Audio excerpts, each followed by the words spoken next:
पलकों पे रखा था ख्वाब बनाकर, दिल ने उसे धड़कन बना लिया। वो एक लम्हा जो साथ बीता, जिंदगी भर का सुकून बना लिया।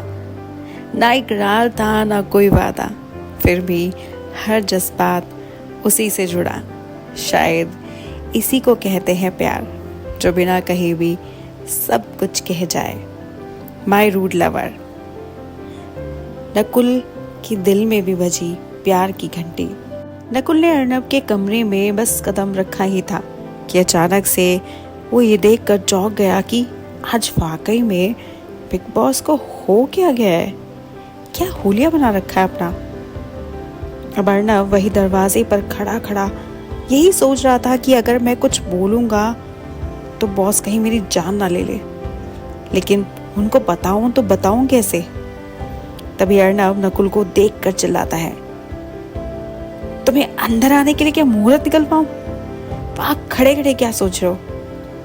एक और बार गुस्से में चिल्लाते हुए कहता है, अंदर आओ और मेरे सामने आकर खड़े हो जाओ। नकुल बेचारा चुपचाप वहां आकर खड़ा हो गया और कुछ बोलता ही नहीं। और बोले भी कैसे? उसे भी अपनी नौकरी बहुत प्यारी है। क्या पता बॉस का दिमाग कब ठनक जाए और मुझे बाहर कर दे। ये सब सोच ही रहा था कि अचानक से अर्नब बोलता है, निकल जाओ। अब नकुल ये सुनकर हक्का पक्का रह गया। बस यही सोच रहा था कि ये बोल क्या रहे हैं। नकुल ये सुनते ही अर्नब के पैरों में गिर पड़ा और कहने लगा, सर मुझे मत निकालिए, मैंने आपका नमक खाया और पूरी वफादारी भी की है। मैंने कोई गलती की हो तो मुझे माफ कर दीजिए, लेकिन मुझे मत निकालिए। अर्नब अपने स्वभाव जैसे उसे एक पैर मारकर पीछे धकेलता है और जोर से चिल्लाते हुए कहता है, Nakul have you gone mad what? तुम लोगों के दिमाग इतने चढ़ गए हैं कि तुम लोगों को कुछ समझ ही नहीं आता। मैंने कहा है बाहर निकलो और जाकर लॉन्ड्री चेक करो।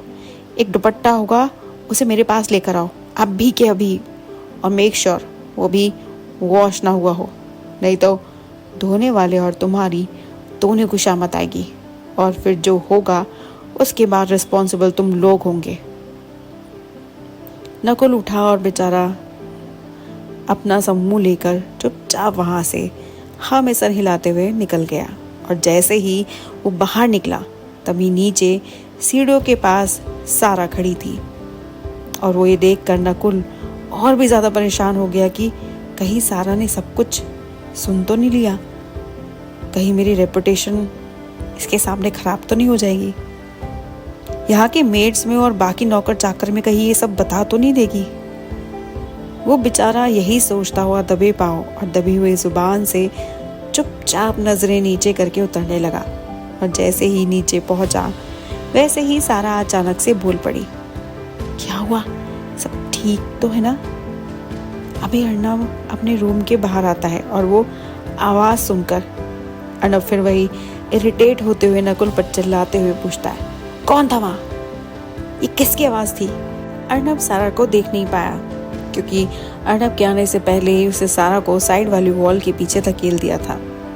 अब नकुल आगे आते हुए कहता है, नथिंग सर, बस एक बिल्ली अचानक से आ गई थी तो मैं थोड़ा सा डर गया था। Everything's okay sir. Arnab mood को ठीक करते हुए कहता है, all right, you may go and check and with in few minutes I am also coming, go. Nakul चौंक कर कहता है, व्हाट सर? फिर अर्नब का फेस देखकर कहता, ओके सर ओके। अर्नब अपने रूम में चला गया और नकुल सारा को छिपे रहने का इशारा करके लॉन्ड्री की तरफ जाता है, लेकिन सारा वो भी कहाँ मानने वाली थी, वो भी नकुल के पीछे पीछे उसके साथ चलने लगी। अब नकुल को इस बात का अंदाजा भी नहीं था कि वो उसके पीछे आ रही है, और जैसे ही वो दोनों लॉन्ड्री में एंट्री करते हैं वैसे ही सारा को अपना दुपट्टा दिख जाता है और वो तपाक से बोलती है, अरे यार ये तो मेरा है। नकुल घबरा जाता और सीधे सारा के मुंह पर अपना हाथ रख देता और कहता है, श्श्श। वो पहली बार हुआ जब नकुल को लगा कि उसके दिल की घंटी बजी है, और वो एक पल के लिए सारा के उस मासूम फेस को देखता ही रह गया। अब पूरे दिन से उसके साथ थी, लेकिन उसे कुछ महसूस ही नहीं किया था, लेकिन जैसे ही वो उसके करीब आया, पता नहीं अचानक से उसे क्या हो गया। सारा ने अपने मुंह से नकुल का हाथ हटाते हुए कहा, पागल हो गए हो क्या? दिमाग खराब हो गया तुम्हारा? इस खड़ूस के साथ रहकर तुम भी ऐसे हो गए हो।